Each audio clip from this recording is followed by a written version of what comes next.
Saudara-saudari yang terkasih, kita jumpa lagi dalam Pelita Hati hari ini, Minggu tanggal 12 Juli 2020, hari Minggu biasa yang ke-15. Bersama saya Romo Thomas Suratno SC dari Paroki Cilandak, Jakarta Selatan, mendengar dan merenungkan sabda Tuhan, yakni firman Tuhan yang tersurat di dalam Injil Matius, bab atau pasal 13 ayat 18 sampai dengan ayat 23.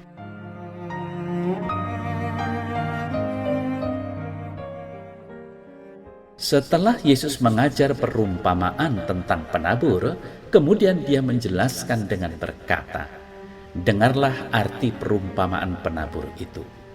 Kepada setiap orang yang mendengar firman tentang kerajaan sorga, tetapi tidak mengerti, datanglah si jahat dan merampas yang ditaburkan dalam hati orang itu. Itulah benih yang ditaburkan di pinggir jalan. Benih yang ditaburkan di tanah yang berbatu-batu ialah orang yang mendengar firman itu dan segera menerimanya dengan gembira. Tetapi ia tidak berakar dan tahan sebentar saja. Apabila datang penindasan dan penganiayaan karena firman itu, orang itu pun segera murtad. Yang ditaburkan di tengah semak duri ialah orang yang mendengar firman itu, lalu kekhawatiran dunia ini dan tipu daya kekayaan menghimpit firman itu sehingga tidak berbuah. Yang ditaburkan di tanah yang baik ialah orang yang mendengar firman itu dan mengerti, dan karena itu ia berbuah. Ada yang 100 kali lipat, ada yang 60 kali lipat, ada yang 30 kali lipat.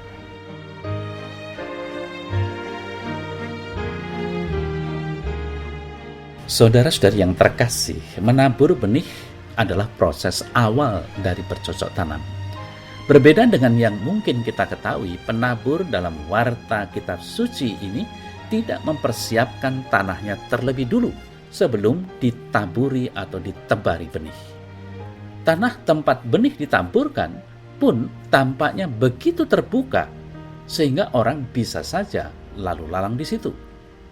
Nah, saudara saya terkasih, si penabur menebar benih di berbagai tempat.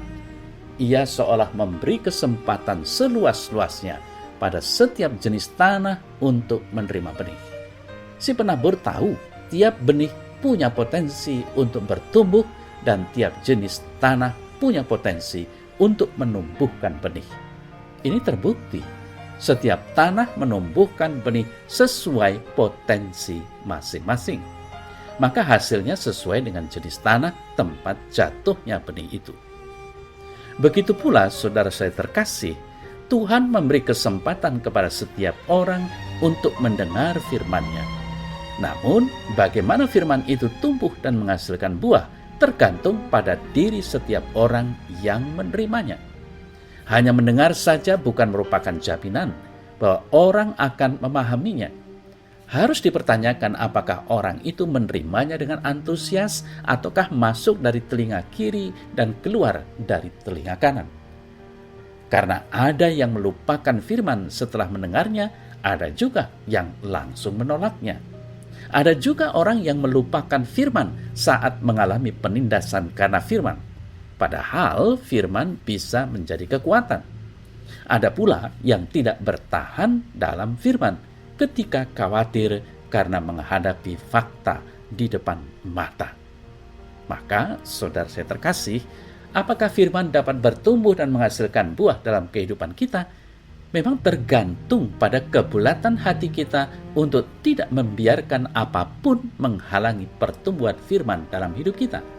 Juga tergantung pada kesediaan kita untuk dibentuk oleh firman melalui keseriusan menjadi pelaku firman dalam hari demi hari yang kita jalani. Jadilah murid yang bersedia diajar oleh firman. Lalu berilah kesempatan kepada orang lain untuk mendengarkan firman, sebagaimana Anda telah diberi kesempatan itu. Dengan demikian, firman akan berbuah di dalam kehidupan kita dan nama Tuhan kita dipermuliakan. Saudara saya terkasih, warta Injil hari ini menampilkan perumpamaan Yesus tentang penabur dan jenis-jenis tanah tempat benih itu jatuh. Kita tahu ada tanah di pinggir jalan, ada tanah yang berbatu-batu, ada tanah yang penuh dengan semak duri, dan ada tanah yang baik. Sebagian jatuh di tanah yang baik, dan sayang sekali bahwa benih yang baik itu tidak selalu jatuh ke tanah yang baik. Begitulah gambaran orang-orang yang mendengar firman itu dan mengerti. Perhatikanlah, walaupun ada banyak orang menerima anugerah Allah dan firman-Nya secara sia-sia, namun Allah masih mempunyai sisa-sisa umat-Nya yang menerima benih itu dan berbuah. Sebab firman Allah tidak akan kembali kepadanya dengan sia-sia. Saudara saya terkasih, hal yang membedakan tanah yang baik ini dengan jenis tanah lainnya hanyalah satu kata, yakni berbuah. Seorang penabur ketika menaburkan benih, pasti yang diharapkan adalah hasil dari benih itu. Bila tanpa hasil, maka benih yang ditaburkan itu menjadi sia-sia. Hal inilah yang membedakan mana murid yang sejati dan mana yang bukan, yaitu bahwa mereka berbuah banyak dan dengan demikian layak untuk disebut pengikut Kristus yang sejati. Yang menarik adalah bahwa Yesus berkata bahwa tanah yang baik tidak mendapatkan hambatan untuk berbuah. Mengapa? Karena tanah itu sudah disiapkan dengan baik untuk menyimpan benih itu dalam kandungannya dan kemudian bertumbuh lalu menghasilkan buah. Saudara saya yang terkasih, iman yang sejati adalah iman yang menghasilkan buah. Menghasilkan buah berarti siap untuk berbagi dengan yang lainnya.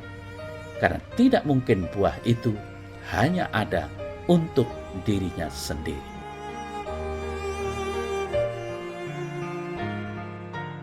Ya Tuhan Allah, gemburkanlah selalu ladang hatiku dengan kehidupan doa yang baik. Siramilah selalu dengan sabda-Mu, singkirkanlah penghalang-penghalang yang memperlambat pertumbuhan benih sabda-Mu, dan jadikanlah diriku menjadi tanah yang baik bagi benih sabda-Mu yang terus berbuah dalam kelimpahan. Amin.